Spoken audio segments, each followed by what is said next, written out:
Trash like you has no business touching this piano. Principal Morrison's words hit like a slap as Amara Washington approached the instrument. His polished shoe kicked the bench aside. His hand slammed the piano lid shut. 200 people watched. Most expected failure. Some hoped for it. Amara's worn sneakers stopped at the scattered sheet music. Her second-hand dress shook as every eye burned into her. Morrison's smile widened as whispers spread like wildfire. "Did you really think we'd let some ghetto girl embarrass this school?" he sneered. But something shifted in Amara's eyes. Her grandmother's words echoed, "Let your gift speak louder than their hate." Her trembling hands steadied, her spine straightened. Morrison had no idea what he'd just unleashed. What happened next would destroy every assumption about talent, worth, and the power of music to transform 17 years of pain into 17 minutes of pure magic. Have you ever been told you don't belong somewhere, only to discover that's exactly where you were meant to shine? 3 hours earlier, Amara Washington had woken to the familiar sound of her grandmother's oxygen machine whirring in the next room. The thin walls of their cramped Detroit apartment did nothing to muffle the rhythmic mechanical breathing that had become the soundtrack to their lives. She rolled off the pull-out couch that served as her bed, careful not to disturb the stack of sheet music balanced on the armrest. Chopin's Ballade number. One stared back at her, every note memorized but never properly played. The pages were worn soft from handling, edges yellow with age. The kitchen barely fit 2 people. Amara moved quietly around her grandmother, spooning oatmeal into chipped bowls. Sunlight struggled through windows that hadn't been cleaned in months, casting dusty rays across linoleum that had seen better decades. "Are you practicing today, baby?" Grandma Rose wheezed, her voice paper-thin but warm. "The community center opens at noon." Amara kissed the old woman's forehead. "Mrs. Carter said I could use the piano until 3. Rose nodded, pride flickering in tired eyes. "Your mama would be so proud. She always knew you had the gift. The gift." That's what they called it when Amara's small fingers first found melodies on the toy keyboard from Goodwill. What they called it when she taught herself to read music from library books. What they still called it even though the gift had never put food on the table or paid for Rose's medication. Amara checked the time. 2 hours before her shift at Miller's Corner Store. Just enough time to shower and grab her backpack, the same one she'd carried since freshman year, held together with duct tape and determination. Riverside High School rose from the Detroit streets like a concrete monument to broken promises. Paint peeled from its walls in long strips, revealing rust stains that looked like tears. The main entrance doors hung crooked on their hinges, and half the windows were covered with plywood instead of glass. Students shuffled through metal detectors each morning, their conversations echoing off cracked tile floors. The smell of industrial disinfectant mixed with cafeteria grease and something else, something that might have been hope, slowly dying. Amara's locker was stuck as always. She yanked it open, revealing a space she'd transformed into a small shrine to her dreams. Photos of Carnegie Hall and Lincoln Center were taped to the metal walls. A program from the Detroit Symphony Orchestra, picked up from the lobby floor after a free community concert. And there, in a plastic folder held together with tape, her compositions. She wrote music in the margins of textbooks when teachers droned on about subjects that felt pointless. While her classmates passed notes about parties and relationships, Amara scribbled melodies that captured the sound of her grandmother's labored breathing, the rhythm of rain on their leaky roof, the harmony she heard in her mother's lullabies from memory. "Still dreaming, Washington?" Amara turned to find Jessica Martinez, arms crossed, designer backpack slung over her shoulder. Jessica's father owned 3 restaurants in the suburbs. Her problems were different problems. "Some of us have to," Amara replied, closing her locker. "My dad says dreaming doesn't pay bills." Jessica's voice held no malice, just the exhausted wisdom of someone who'd learned too young that the world had rules. "Says kids like us gotta be realistic. Kids like us." The phrase followed Amara down hallways lined with motivational posters about reaching for stars. Easy words when you weren't stretching every dollar, when your biggest worry wasn't whether Grandma's oxygen concentrator would last another month. In advanced placement music theory, Amara sat in the back row as always. Mrs. Henderson taught with the enthusiasm of someone slowly accepting defeat. Half the instruments were broken, the other half missing pieces. The piano in the corner had keys that stuck and strings that had given up their pitch long ago. "Today we'll study classical composition," Mrs. Henderson announced to her class of 12. "Can anyone name a famous piece by Chopin?" Amara's hand shot up before she could stop herself. The other students turned, some rolling their eyes. Smart girl, scholarship kid, always eager to show what she knew. "Ballade number 1 in G minor," she said quietly. "Excellent. Can you tell us about its structure?" For the next 10 minutes, Amara described the piece with technical precision and emotional understanding that made Mrs. Henderson's eyes widen. She talked about the way Chopin wove themes together, how the melody carried pain and hope in equal measure, how the final section demanded everything a pianist had to give. When she finished, silence filled the room. Have you played it?" Mrs. Henderson asked. "Only in my head." Amara's voice was barely a whisper. "And on my keyboard at home. But most of the keys don't work anymore." Mrs. Henderson opened her mouth to respond, but the bell rang. Students filed out, chattering about lunch plans and weekend parties. Amara gathered her books, slipping the Chopin score between her algebra homework. At Miller's corner store, she restocked shelves and swept floors while humming Chopin under her breath. Mr. Miller, a kind man with patient eyes, let her practice fingering on the counter when no customers were around. "You sound different when you hum that fancy music," he observed, counting the register. "Peaceful." "Music makes sense," Amara said, wiping down the windows. "Everything else is just noise." By evening, she was home again, heating leftover soup for dinner. Rose sat propped up in her recliner, watching game shows with the volume too loud. Medical bills covered the coffee table like fallen leaves, each one a reminder of how much they owed, how little they had. "Baby?" Rose's voice cut through the television noise. "Yes, Grandma." "Tomorrow's that school showcase, right?" Amara's hands stilled on the soup ladle. "Yes, ma'am." "You gonna play?" The question hung in the air between them. They both knew the answer. They both knew why it mattered. The scholarship audition was 3 weeks away. Amara's only shot at a real music education. Her only chance to transform the gift into something that could change their lives. "I don't know," Amara whispered. Rose struggled to sit up straighter, her breathing labored but her voice firm. "Baby, sometimes you have to let your gift speak louder than their hate. Your mama always said that. Said the world is going to try to make you small, but your music can make you giant." That night, Amara lay on the pull-out couch listening to her grandmother's oxygen machine and the distant sound of sirens.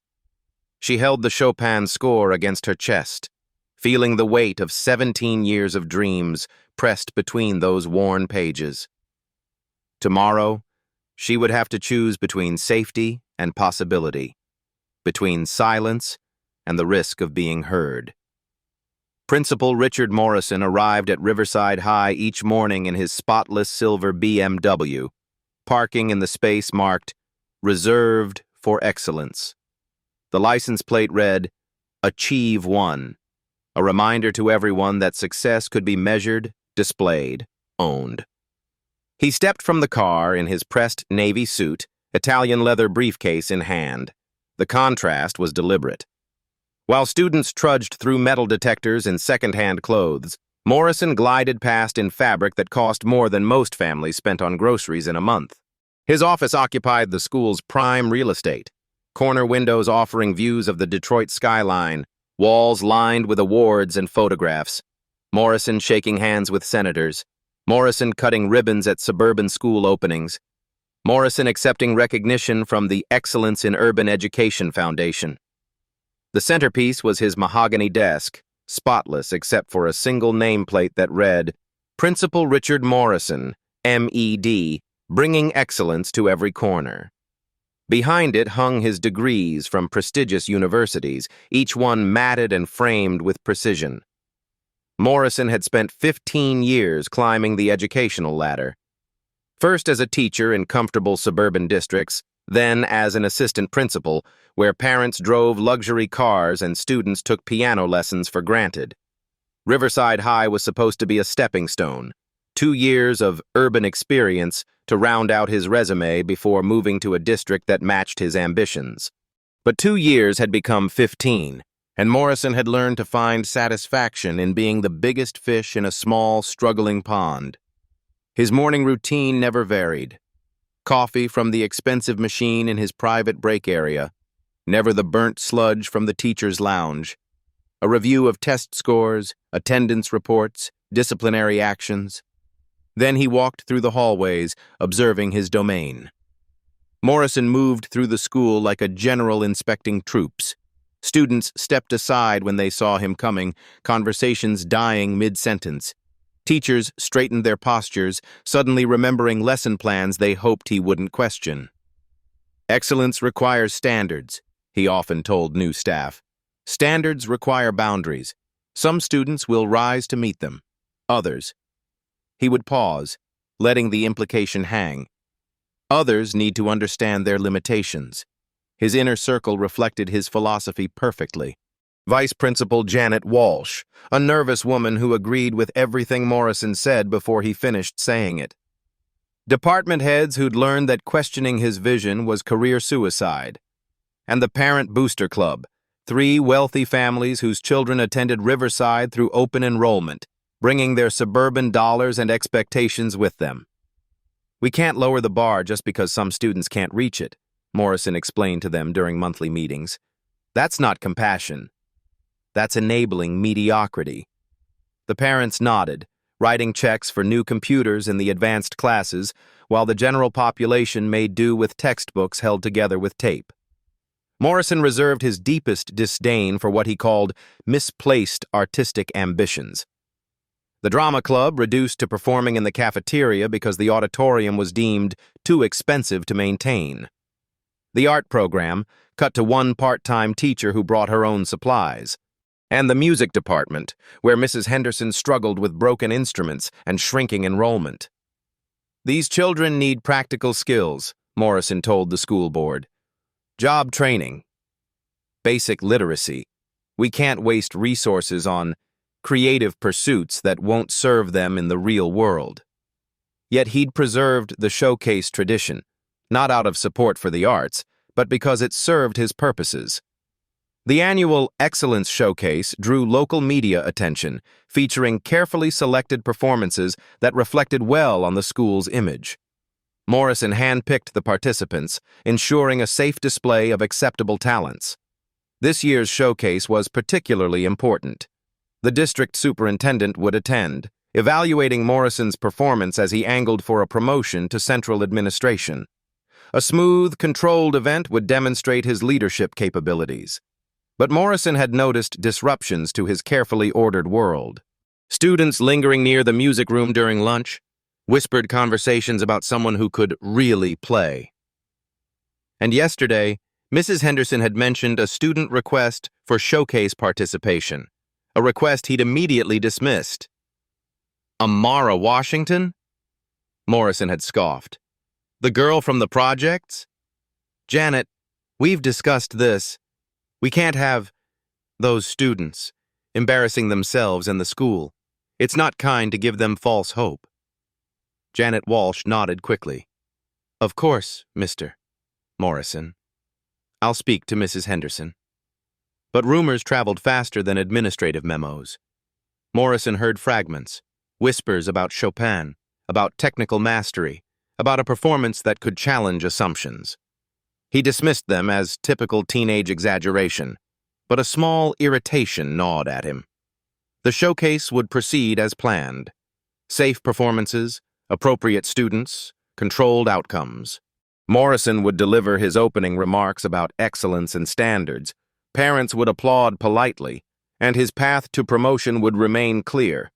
He had no idea that 17-year-old Amara Washington was about to walk into his perfectly ordered world and change everything he thought he controlled. The showcase was just hours away, and Morrison's confidence had never been higher. The auditorium buzzed with forced energy as families filed into creaky seats that had seen better decades. Parents clutched programs printed on cheap paper, students shifted nervously backstage, and faculty members arranged themselves in the front row like a judicial panel. Principal Morrison stood at the podium, surveying his kingdom. 237 people had gathered for the Excellence Showcase, the largest turnout in 5 years.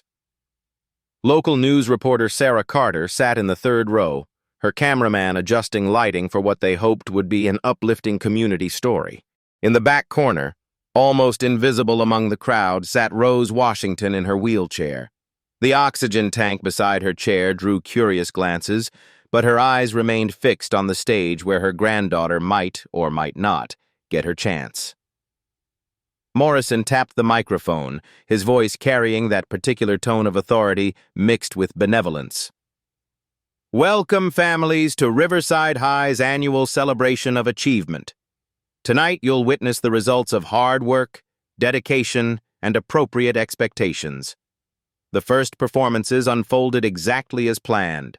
Safe piano pieces played by students whose parents could afford lessons. A violin solo that stayed within comfortable boundaries.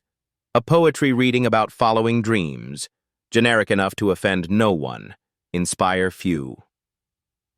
After each performance, Morrison returned to the microphone with measured praise. Excellent technique. Wonderful preparation. A perfect example of what dedication can achieve. But something was building in the audience. A restless energy that suggested people wanted more than careful competence. Conversations buzzed during transitions. Eyes wandered toward the wings where other students waited. Morrison sensed the shift and decided to regain control with an announcement that would demonstrate his fairness while maintaining order. This year, he said, his smile broadening, we're offering something special. An open invitation for any student who believes they possess exceptional talent to demonstrate their abilities. Murmurs rippled through the crowd. Mrs. Henderson shifted uncomfortably in her seat, recognizing the trap being set. Of course, Morrison continued, we expect only serious demonstrations of skill. This is not amateur hour. This is a showcase of genuine excellence. His eyes scanned the audience, landing briefly on the back corner where Rose Washington sat with her oxygen tank. His smile tightened almost imperceptibly. So, he announced with theatrical generosity, who among our students has the courage to accept this challenge? The silence stretched uncomfortably. Students backstage exchanged glances, suddenly aware that Morrison's invitation felt more like a dare designed to expose overconfidence. Then, from the back of the auditorium, a figure began moving down the aisle. Amara Washington walked steadily toward the stage, her second-hand dress catching under the harsh stage lights. Each step echoed in the growing silence as 200 pairs of eyes tracked her movement. Morrison's expression shifted from surprise to something approaching amusement. He'd heard the whispers, dismissed the rumors, but here was an opportunity too perfect to waste. Ah, Miss Washington, he said into the microphone, his voice carrying to every corner of the auditorium. I understand you consider yourself quite the musician. Amara reached the stage steps but didn't climb them yet. She looked up at Morrison, her voice clear but quiet. I'd like to play something, if that's acceptable.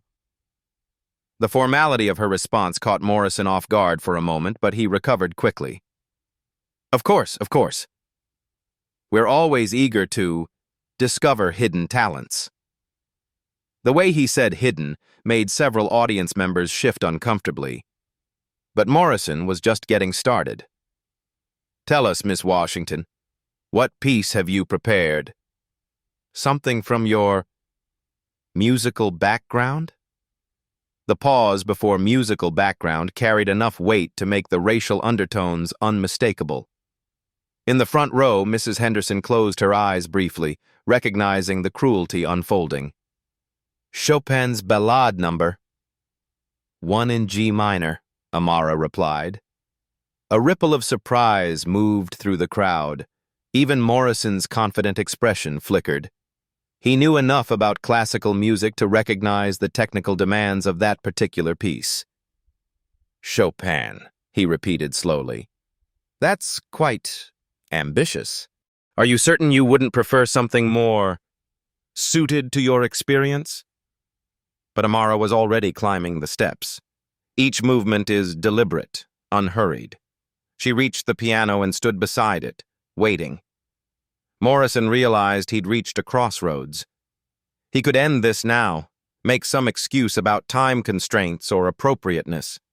But the audience was watching, the news camera was recording, and his reputation for fairness was at stake. More importantly, his certainty that she would fail made the risk seem manageable. Let her embarrass herself publicly. Let everyone see what happened when students reached beyond their capabilities. The lesson would be worth the brief awkwardness. Very well, Morrison announced, his voice regaining its confidence. Ladies and gentlemen, Miss Amara Washington will attempt Chopin's Ballade number. 1 inch. The word attempt hung in the air like a challenge, or a prediction of failure. Amara approached the piano bench as the auditorium held its collective breath, waiting to see whether the next few minutes would end in triumph or disaster. Amara stood beside the piano bench, her fingers hovering inches from the keys she'd dreamed of touching. The auditorium's silence pressed against her like a physical weight. 237 people were waiting. Watching. Some hoped she'd succeed. Others were certain she'd fail. Morrison's voice echoed in her mind. Attempting Chopin's Ballade number. 1 inch. The word attempt stung worse than any direct insult. It assumed failure before she'd played a single note. Her hands trembled slightly as memories flooded back. Her mother's voice singing lullabies in the small apartment that smelled of vanilla candles and hope. Her father's strong hands guided her tiny fingers across toy piano keys, showing her how melodies could carry emotions too big for words. Music is the language of the soul, baby girl, he'd whispered the night before the accident. When words fail, let the music speak. They'd been gone for 10 years now, but their voices lived in every note she'd ever played on that broken keyboard at home. In every melody she'd hummed while stocking shelves, in every composition she'd written in textbook margins during classes that felt meaningless. Amara glanced toward the back of the auditorium where her grandmother sat with the oxygen tank. Rose's eyes met hers across the distance, and the old woman's lips moved silently. Let your gift speak louder than their hate. The phrase her grandmother had repeated countless times.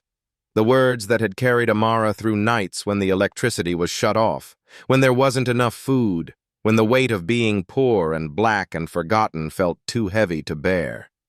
But standing here now, Amara realized something had shifted. This wasn't about proving Morrison wrong or silencing the whispers. This wasn't even about the scholarship that could change her life. This was about honoring every person who'd been told they didn't belong. Every dreamer dismissed before they could even try. Every voice is silenced by assumptions about worth and capability. Her trembling stopped. Her spine straightened with quiet steel. Morrison had given her a platform, thinking it would be her downfall. But platforms could work both ways. They could elevate truth just as easily as they could expose failure. Amara adjusted the piano bench with professional precision, testing its height. Her movements were calm now, deliberate. She placed her hands above the keys, feeling the familiar weight of possibility. The auditorium held its breath. "Principal Morrison," she said, her voice carrying clearly through the microphone, "I'd be honored to share what music has taught me about excellence." She settled onto the bench, positioned her fingers, and closed her eyes for one heartbeat. When she opened them, something had changed in her expression. The scared teenager was gone. In her place sat a musician ready to speak the only language that had ever truly mattered. The first note was moments away. The first note emerged from the piano like a whispered secret. Soft, tentative, almost fragile. Amara's right hand found the opening melody of Chopin's ballad number, one while her left hand provided gentle accompaniment. The sound floated through the auditorium's stale air, transforming it into something sacred. Her fingers trembled slightly against the keys. The weight of 200 pairs of eyes pressed against her shoulders. Morrison's smirk from the podium burned in her peripheral vision. But as the melody began to unfold, something shifted inside her chest. The trembling slowed, then stopped. In the front row, Mrs. Henderson's eyes widened. She knew this piece, had studied it in conservatory 20 years ago before life and budget cuts reduced her dreams to teaching scales to disinterested teenagers. The opening required absolute control, perfect touch. Too heavy, and it became clumsy. Too light, and it disappeared. Amara had found the exact balance on her first attempt. Morrison shifted uncomfortably at the podium. The first 30 seconds revealed technical competence he hadn't expected from someone who'd learned piano on broken keyboards. But competence wasn't mastery. He crossed his arms, waiting for the inevitable breakdown when the piece's demands exceeded her abilities. His confidence remained intact, even as unease began creeping through his certainty. The melody line gained strength with each passing measure.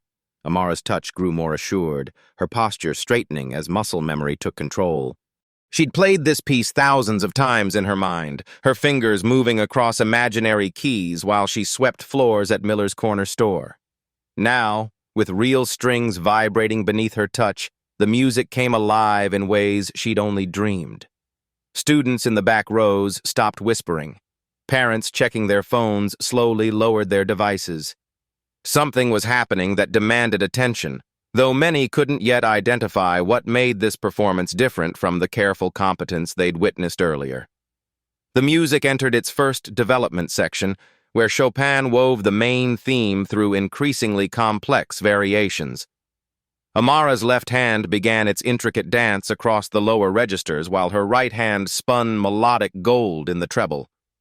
Her body started moving with the music. Not theatrical performance gestures, but the natural response of someone channeling something greater than technique. "Jesus," whispered a parent in the fourth row. "She's really playing that thing." His wife elbowed him quiet, but her own eyes had grown wide with recognition.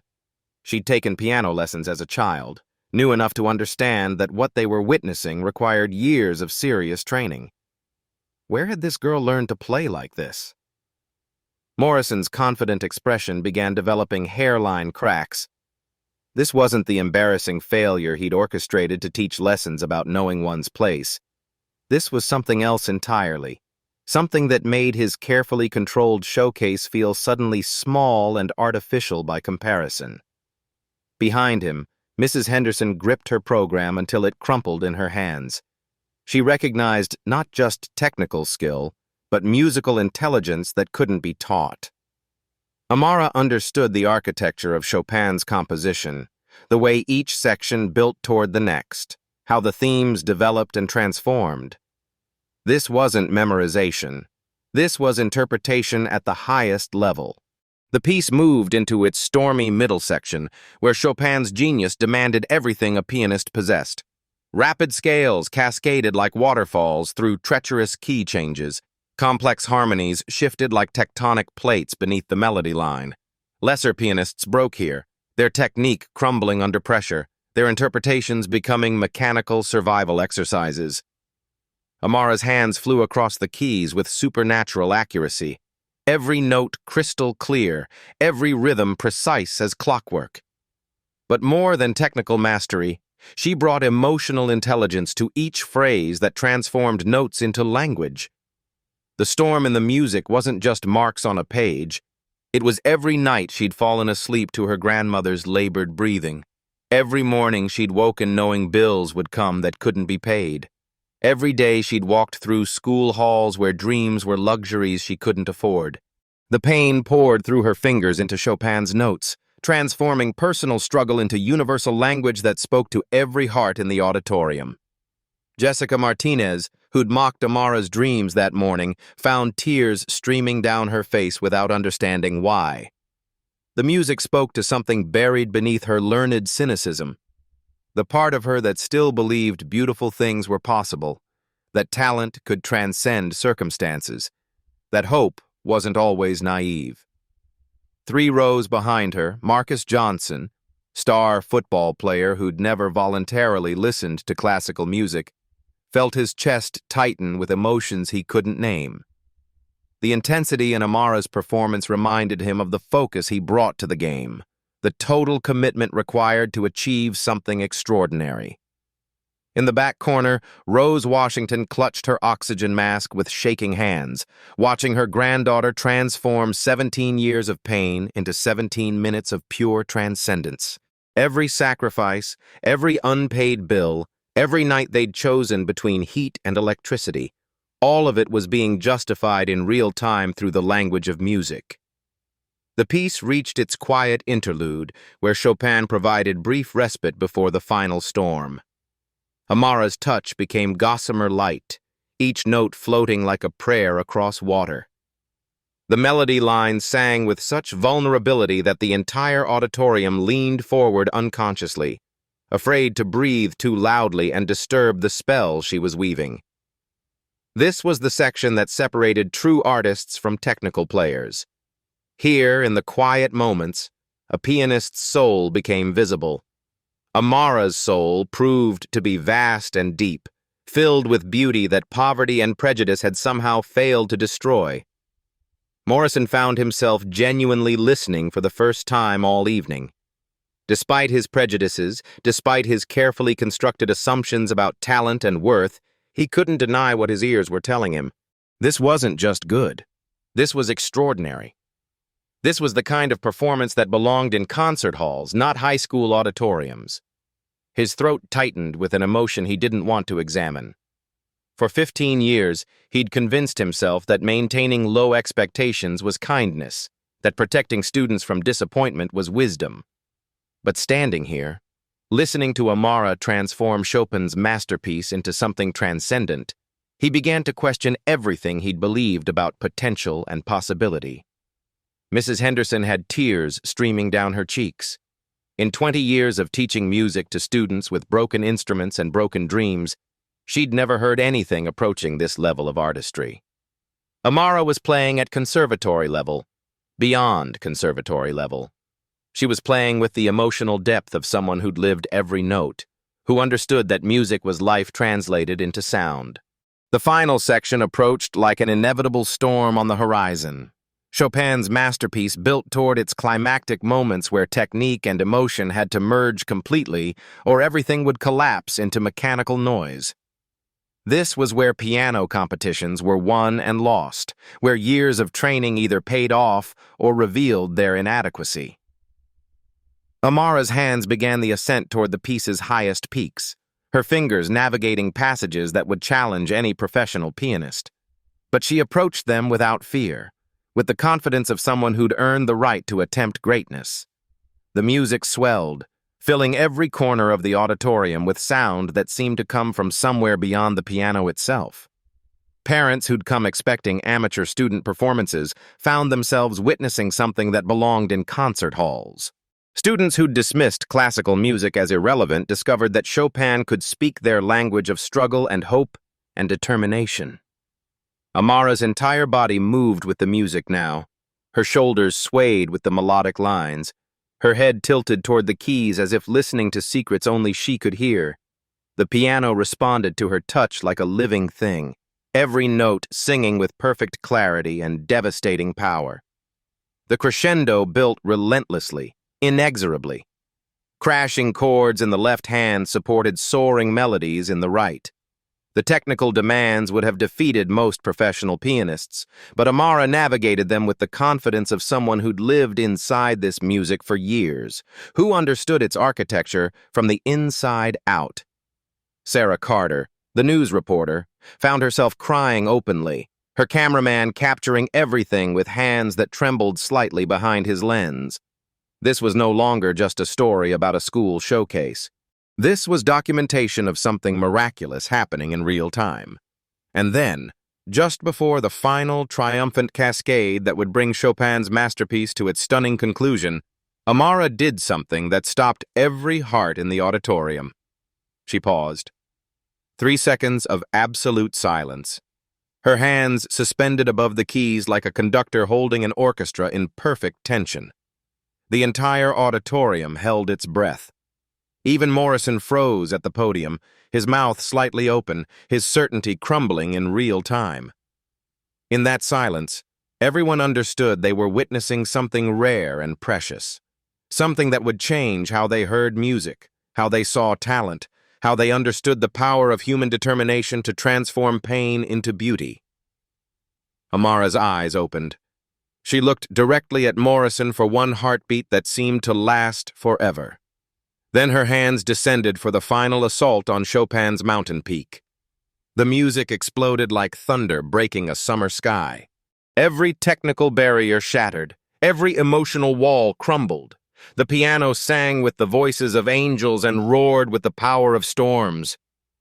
Amara's hands moved faster than seemed humanly possible, but every note rang true, every phrase connected to the vast architecture of Chopin's genius.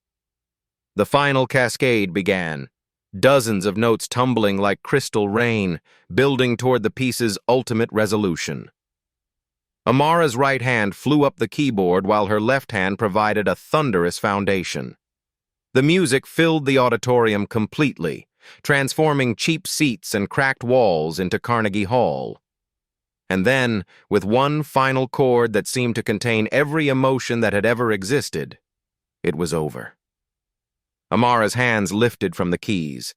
The last note faded into silence so complete it felt sacred. For 3 eternal seconds, nobody moved. Nobody breathed. Nobody dared disturb what they'd just witnessed. Then, from the back corner, came the sound of one person clapping. The single clap echoed through the sacred silence like a gunshot. Rose Washington, oxygen mask hanging around her neck, brought her weathered hands together with deliberate strength. Once, twice, 3 times. Then Marcus Johnson stood up. The football star who'd never voluntarily listened to classical music found himself on his feet, applauding without thinking. His movement rippled through the auditorium like a wave breaking against shore. Jessica Martinez rose next, tears still streaming down her face. Then her parents. Then the couple behind them. Within seconds, the entire auditorium erupted in a thunderclap of applause that shook the old building's foundations. But it wasn't polite appreciation. This was something primal, overwhelming. Parents who'd come expecting amateur hour found themselves witnessing genius. Students who'd dismissed Amara as the quiet scholarship kid discovered they'd been sitting next to greatness all along. The standing ovation built like a storm, wave after wave of recognition washing over the stage. People weren't just clapping for technical skill. They were applauding for every assumption that had just been shattered, every prejudice that had just been exposed as hollow and stupid. At the podium, Morrison stood frozen in the chaos. His face had become a battlefield of competing emotions. The confident smirk that had started the evening was long gone, replaced by confusion that slowly morphed into something approaching recognition, then embarrassment, then grudging awe. His carefully manicured hands hung useless at his sides. For 15 years, he'd built his authority on controlling narratives, managing expectations, keeping people in their assigned places. But Amara had just detonated every assumption he'd used to justify his worldview. She stood beside the piano bench, accepting the tsunami of applause with quiet dignity. No theatrical bows, no manufactured emotion.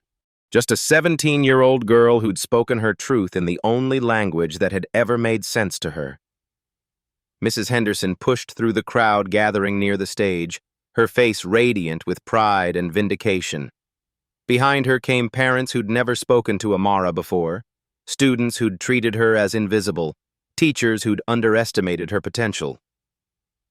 "Where did you learn to play like that?" called out Dr. Patricia Williams, a parent who taught music at Wayne State University. "Who was your teacher?" Amara's voice cut through the noise with simple honesty. "I taught myself. From library books and YouTube videos." The admission sent a fresh wave of amazement through the crowd. Self-taught. No expensive lessons, no private conservatory training, just raw talent, determination, and a keyboard with broken keys. Sarah Carter, the news reporter, pushed forward with her microphone. "Amara, that was extraordinary. How does it feel to have just given what might be the performance of your life?" Amara looked past the reporter toward the podium where Morrison still stood in stunned silence. When she spoke, her words carried clearly through the auditorium's acoustics, reaching every corner with devastating clarity. "Music doesn't see color, Principal Morrison. It only recognizes the truth." The crowd fell silent again, but this time the silence hummed with electricity. 15 words that cut deeper than any accusation, more elegant than any attack. A reminder that excellence spoke louder than prejudice, that talent transcended every boundary others tried to impose. Morrison's face flushed red. His tie suddenly felt too tight. He tugged at it unconsciously while searching for words that wouldn't come. Around him, parents and faculty members who'd witnessed his orchestrated humiliation attempt now watched his public reckoning. The applause resumed, but now it carried additional weight. People weren't just celebrating Amara's performance. They were acknowledging the courage it had taken to transform potential destruction into triumph. Dr. Williams approached the stage with purpose. "Amara, I'm Patricia Williams from Wayne State's music department. We need to talk about your future. Tonight." Behind her, other figures emerged from the crowd. The scholarship representative who'd been quietly observing, a retired professor from the Detroit Symphony, a local piano teacher offered her studio for practice time. But the most meaningful moment came when Mrs. Henderson reached the stage and wrapped Amara in a fierce hug. "I'm sorry," she whispered, loud enough for nearby microphones to catch. "I should have fought harder for you. I should have made them listen." The auditorium had transformed from a venue for Morrison's controlled showcase into something resembling a celebration. Students surrounded Amara, asking questions, offering congratulations, treating her with the respect she'd always deserved. Morrison remained at the podium, no longer the center of attention in his own event. The power dynamic that had defined Riverside High for 15 years had shifted in 17 minutes of music. And everyone in that auditorium understood that nothing would ever be quite the same. The auditorium slowly emptied, but clusters of people lingered around the stage like iron filings drawn to a magnet. Amara found herself at the center of conversations that would have seemed impossible 3 hours earlier. Dr. Patricia Williams from Wayne State had claimed a corner near the piano, her business card already pressed into Amara's palm. "Full scholarship," she said, her voice urgent with possibility. "Room, board, private instruction. We can make this happen by fall semester." "But the audition," Amara began. "What we just witnessed was your audition, Doctor," Williams interrupted. "I've heard Chopin's ballad performed at Carnegie Hall." "You belong on that stage." The words hit Amara like physical blows. Belong. The same word Morrison had weaponized against her now became a bridge to everything she'd dreamed. Her grandmother's oxygen tank wheezed softly in the background as Rose navigated her wheelchair closer through the crowd. Sarah Carter finished interviewing Mrs. Henderson and approached with her cameraman trailing behind. "Amara, Channel 7 wants to feature your story on tomorrow's morning show. This performance is already going viral on social media. She showed Amara her phone screen. Videos recorded by audience members were spreading across Facebook and Twitter with captions like, "This girl just destroyed every excuse I've ever made," and "When talent meets opportunity, magic happens." Marcus Johnson, still slightly dazed from his emotional response to the music, stepped forward with uncharacteristic shyness. "Hey, I wanted to apologize for never really seeing you before tonight. That was incredible." His words opened floodgates. Students who'd treated Amara as invisible for 3 years suddenly found their voices. Jessica Martinez, her earlier cynicism completely dissolved, offered her family's piano for practice time. "My mom teaches lessons. She wants to meet you." But the most significant transformation was happening in the adults who'd witnessed Morrison's orchestrated humiliation attempt. School board member Janet Torres, who'd remained silent during budget cuts to arts programs, approached with determination written across her face. "Miss Washington, I owe you an apology, and more than that." She glanced toward Morrison, who was attempting to slip away through a side exit. "The board will be reviewing our arts funding at next week's meeting. What happened here tonight changes everything." Mrs. Henderson couldn't stop smiling through her tears. For 20 years, she'd fought to keep music alive in a system that viewed it as expendable luxury. Tonight, one student had accomplished what decades of advocacy couldn't. She'd made the case for arts education in a language everyone understood. "I have connections at the Detroit Symphony," she told Amara, her voice thick with emotion. "Master classes, performance opportunities. You won't practice on broken keyboards anymore." Mr. Miller from the corner store had somehow made his way to the auditorium after closing his shop. He stood quietly at the edge of the celebration, pride radiating from his weathered face. When Amara spotted him, she broke away from the crowd to embrace the man who'd let her practice fingering on his counter during slow afternoons. "You did it, kid," he whispered. "You really did it." But the most profound moment came when the crowd finally parted enough for Amara to reach her grandmother. Rose Washington sat in her wheelchair, oxygen mask around her neck, eyes bright with tears and vindication. "Mama would be so proud," Rose whispered as Amara knelt beside the wheelchair. "Daddy, too. They always knew you had the gift." "We did it, Grandma," Amara replied, taking the old woman's weathered hands. "We actually did it." "No, baby. You did it. I just kept the faith." The practical implications began manifesting immediately. Dr. Williams had connected with the scholarship representative, streamlining application processes that normally took months. Mrs. Henderson was already planning summer-intensive programs to bridge any gaps in Amara's formal training. Local news outlets were requesting interviews. The Detroit Free Press wanted to run a feature story. A classical music blog had already posted a review calling Amara's performance the kind of discovery that reminds us why we fell in love with music in the first place. Morrison had managed his escape, but his absence spoke louder than his presence would have. The man who'd built his authority on controlling narratives had lost control completely.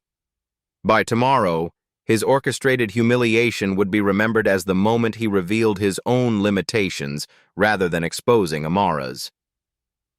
As the auditorium finally cleared, Amara found herself alone with the piano that had been her stage for transformation. She ran her fingers across the keys one more time, amazed that something so simple, 88 black and white keys, could hold such power to change lives. The scholarship was secured. Wayne State's music program awaited. Performance opportunities stretched ahead like an endless highway. But the most important victory was simpler and more profound. For the first time in 17 years, Amara Washington knew exactly where she belonged. The community center had already called, asking if she'd teach piano lessons to neighborhood children. The circle was beginning to close, talent nurturing talent, dreams inspiring dreams. Outside, Rose Washington breathed easily despite her oxygen tank. Inside, her granddaughter had claimed her rightful place in a world that had tried to make her invisible. Justice, it turned out, could be played in the key of C minor. 6 months later, Amara Washington walked across the stage at Wayne State University's Music Conservatory, her acceptance letter framed and hanging in the apartment she now shared with her grandmother, an apartment with reliable electricity and a piano that stayed in tune. But the real transformation wasn't in the scholarships or the opportunities that had flooded in after that night. It wasn't even in the way Riverside High had quietly increased arts funding, or how Morrison had transferred to a district office position where his interactions with students were limited. The real change lived in the eyes of the 12 children who gathered every Saturday at the community center, where Amara taught piano lessons on the instrument that had been donated in her honor. Kids who looked like her, who lived in apartments like the one she'd grown up in, who carried dreams that seemed too big for their circumstances. Excellence isn't about proving others wrong, Amara told them during her first lesson, her fingers finding the opening notes of Chopin's Ballade. It's about proving yourself right. When we dare to share our authentic gifts, we don't just change minds, we change hearts, communities, and futures. The video of her performance had been viewed over 2 million times. Comments poured in from around the world, people sharing their own stories of being underestimated, of finding courage to pursue dreams others had dismissed as unrealistic. But the message that mattered most came from a 9th grader at Riverside High who'd watched the performance live that night. "You showed me that. Where I come from doesn't determine where I'm going. Thank you for not staying quiet." Rose Washington kept that message taped to her oxygen concentrator, reading it whenever the medical bills threatened to steal her hope. Her granddaughter hadn't just earned a scholarship. She'd proven that talent, determination, and dignity could transform entire communities. The piano lessons had a waiting list now. Mrs. Henderson had started an after-school program that connected student musicians with community mentors. The school board had approved funding for instrument repairs and new sheet music. Most importantly, a generation of young people had learned that excellence was their birthright, regardless of what anyone else believed about their potential. What gift are you hiding because someone told you it wasn't enough? What would happen if you let it shine anyway? Every extraordinary achievement starts with someone brave enough to sit down at the piano and play their truth, even when the audience expects them to fail. If Amara's story moved you, subscribe to Black Soul Stories for more incredible tales of underdogs who changed everything with courage and talent. Next week, the janitor. Everyone ignored had a PhD. What he did next left the CEO speechless. Your next inspiration is just a click away. Hit that notification bell and join a community that believes every voice deserves to be heard.